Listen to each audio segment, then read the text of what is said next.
All right, so let's get started. Like I said, I'm going to break this down into 3 parts. It's going to be query letters, the why, the how, and then question and answer. So first of all, thank you for being here. I love working with Writer's Digest. I think this is a really, really beneficial service that they offer because writers get a chance to learn a lot about the business of publishing. And if you've heard me speak in public, which I've done quite a lot of this year, you will know that I always start off every presentation by talking about the art of writing, which is what writers do. And this is about literature and making beautiful stories and making beautiful art. And as a literary agent, what I represent is a completely different segment of the business. I represent the business of publishing. And there's a lot of really objective tools that writers, the artists, need to adopt in order to take that step from art to business. And I did a fabulous webinar that I loved doing in January about the first pages of a novel. And this is kind of the next step. If you have your first pages really polished, if you have your manuscript really polished, then how do you get an agent or an editor to look at your work? And that is through this tool that we're going to be talking about called the query letter. So welcome. Thank you for being here. We're going to talk about why your query letter is so important, how to hook an agent in your query, and then we're going to have question and answer and some more resources. So the very first thing I will say is that some agents require query letters. Some do it differently. Some ask for sample pages. Some ask for synopsis. I will say that in my experience, the query letter is an accurate representation of the publishability of a book. Now, I think I sort of made that word up, publishability.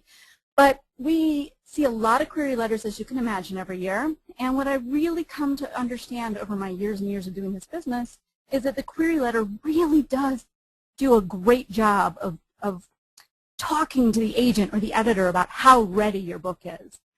So that I really wanted to start off with that because people say, oh, this is such a hard skill to learn and why do I have to do this? And really the answer is because this tool works. So I'm really excited to share my knowledge with you. Okay. In January of 2011, we started circulating these numbers. So some of you may have seen these already, but I just want to illustrate that an agency like ours, we get a lot of query letters, and that's another reason why focusing on how to do a really successful query letter is so important.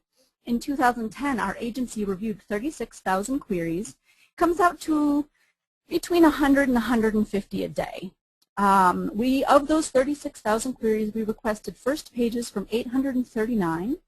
From those first pages, we requested 98 full manuscripts, and we are the proud owners of 9 new clients. And as of today, I think 6 of those clients have sold, and 1 should be announced hopefully this week. Fingers crossed.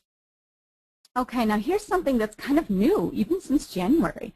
And what I'd like to talk about is why query letters are important to you, whether you are pursuing traditional publishing or self-publishing. And the reason is, the ability to pitch your novel is essential.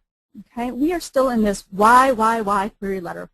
Okay, and this is really important because both traditional publishing and self-publishing are 2 legitimate forms of distribution. There are a lot of good reasons to go the traditional publishing route. There are a lot of good reasons to go the self-publishing route. One not so good reason to go the self-publishing route is because a writer feels frustrated or overwhelmed by the traditional publishing route. That's really not a good reason to self-publish. If you're trying to self-publish because you don't want to deal with query letters, that's not a really good reason to do it that way. There are a lot of good reasons to self-publish, and hey, maybe that's another webinar discussion. But whether you are going to do traditional publishing or self-publishing or a combination of the 2, the ability to pitch your novel is essential.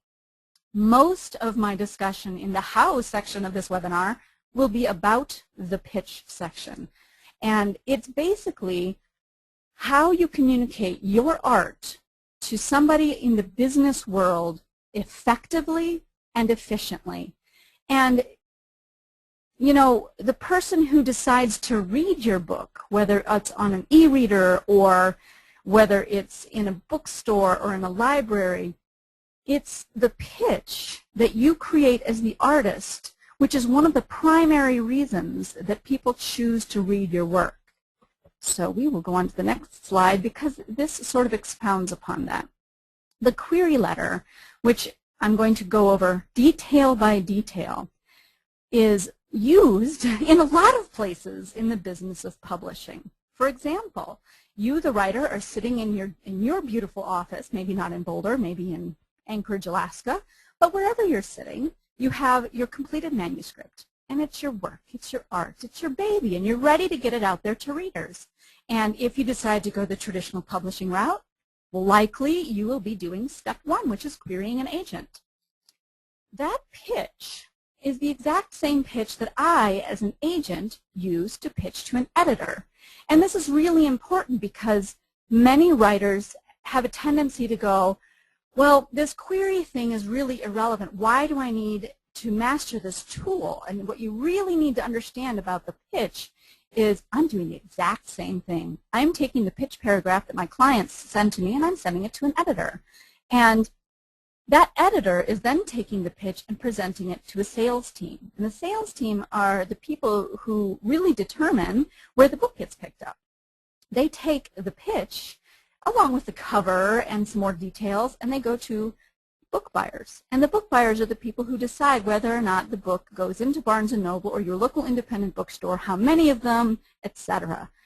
And ultimately, the query is used to convince the reader to read your book. And you will notice that I say read your book and not buy your book, because in the days of free internet downloads, which is, again, as a part of self-publishing, is a legitimate form of distribution, you may not be interested in selling your book. You may just be interested in getting the art into people's hands. Well, it's still the query letter, still the pitch, which makes this happen.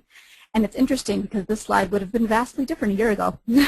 It would have said convincing the reader to buy your book. But I do want to acknowledge that if you're on the other end of this webinar listening in, traditional publishing and self-publishing, or a combination of the two, are all very relevant in today's publishing discussion.